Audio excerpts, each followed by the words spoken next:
Ganda. Dahil ano ang ating proof o evidence sa buong mundo na maganda talaga ang Pilipina? Ilan ang Miss Universe natin? 4. 4 ang Miss Universe na winners ng Pilipinas. Kaya ibig sabihin, global ang beauty ng Pilipina. Kaya bago ang lahat, sabihin niyo sa lahat ng kaaway ninyo, Pilipina ako, maganda ako.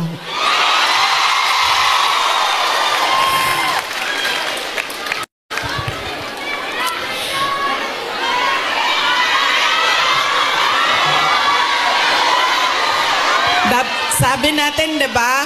Para sa Diyos, para sa bayan, para sa bawat pamilyang Pilipino. Nauna ang pasalamat ko sa Hong Kong government, pero ang unang pasalamatan natin ay ang Diyos.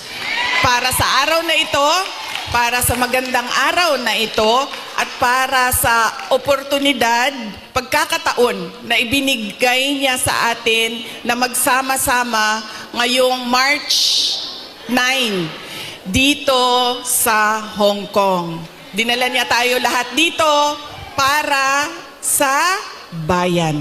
Yan po ang pagpapasalamat natin sa ating Diyos. Dahil binigyan niya tayo ng isang araw ulit na magising, mag-ayos, pumunta dito at pag-usapan ang Thanksgiving, pagpapasalamat at pag-usapan ang ating bayan. Ang sunod na pagpapasalamat ko ay hindi ko isa-isahin yung mga pangalan dahil baka may hindi ako mabanggit at magtampo. So, isa-isahin ko lang ang mga grupo na kailangan natin pagpasalamatan. Unahin ko muna ang Kingdom of Jesus Christ.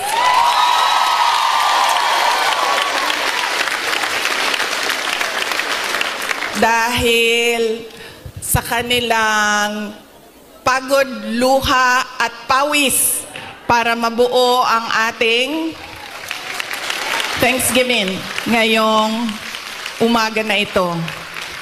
Ang sunod na kailangan natin pagpasalamatan kailangan ko pagpasalamatan ay kayong lahat, mga kababayan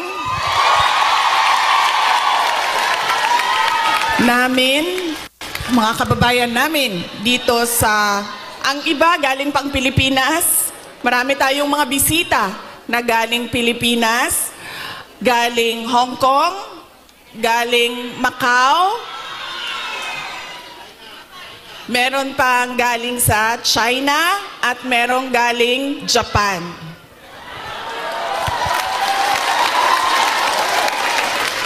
Maraming salamat sa inyo dahil ibinigay ninyo ang oras ninyo ngayong araw na ito. Madami sa inyo kailangan maglaba. Kailangan magplansya. Yes, mag-day off, pero kailangan niyo labhan yung damit ninyo. Kailangan ninyo magpa-parlor kasi, 'di ba? Araw ito ng pagpahinga. Kailangan maglinis ng inyong bahay. Kailangan magpa-pedicure. Diba? Kailangan magpa-dentista dahil araw ito ng pagpahinga. So, kailangan ayusin lahat ang sarili. Ang para sa sarili. Pero, binigay ninyo ang oras ninyo at araw ninyo ngayong umaga na ito para sa atin. Kaya maraming salamat sa inyong lahat. At alam nyo, kanina habang naglalakad ako, kasi malapit lang kami, so naglakad lang kami. Ang ganda ng weather ninyo dito sa Hong Kong, no? Nakakaganda siya ng kutis.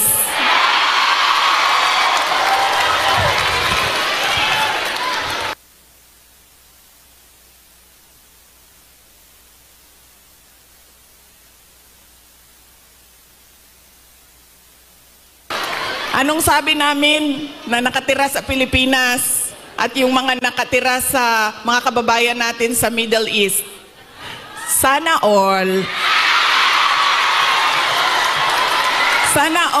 malamig ang tinitirhan. Sana all maganda ang kutis.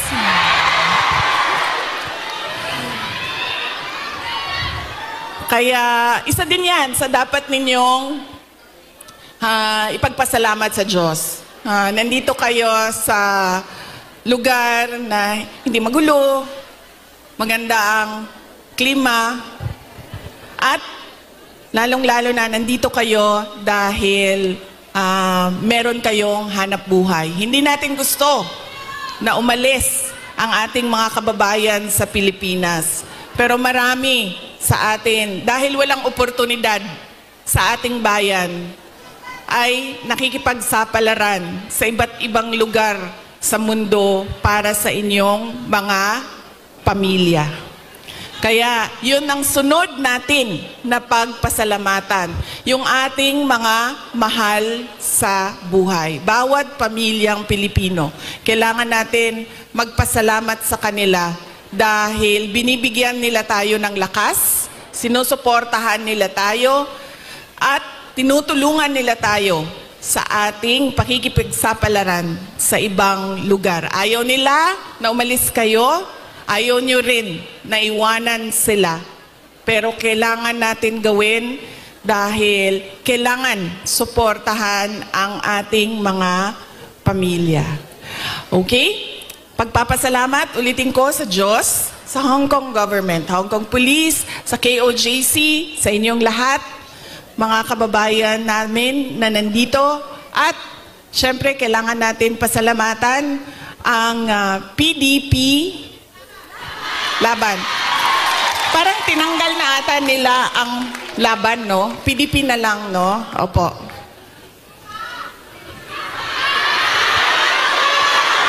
Ha? Okay, suka. May dala sila para sa inyong lahat. Inutusan silang bumili ng suka. Nagdain taon silang sinamak. Sa gusto. Nagdala po sila og pinakurat. Kinsay gusto. Okay. Bagay na sa lechon Macau og pinakurat. Kaganina bitaw naglakaw ko dito. Kanaganing sorry. Kanina naglalakad ako doon. Yun bang nakabitay ng mga lechon Macau ba yan, no? Sa isip ko kanina. Sabi ko, kakain kaya muna ako. So sabi ko, hindi, picturean ko na lang muna. Andito sa aking cellphone yung roasted duck at yung roasted goose. Roasted goose. At, tikman ko nga yun. Balikan ko. Roasted goose at yung parang lechon Macau. Bagay sa suka.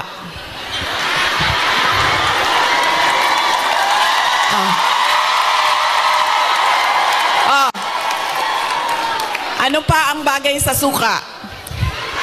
May oras pa ba ako? Bigla na lang ako paalisin dito. Ano pa ang bagay sa suka? Ang ating chorizo longganisa. Diba? Bulad.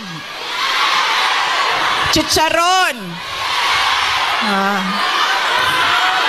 Mangga. Mangga at suka. Kinilaw.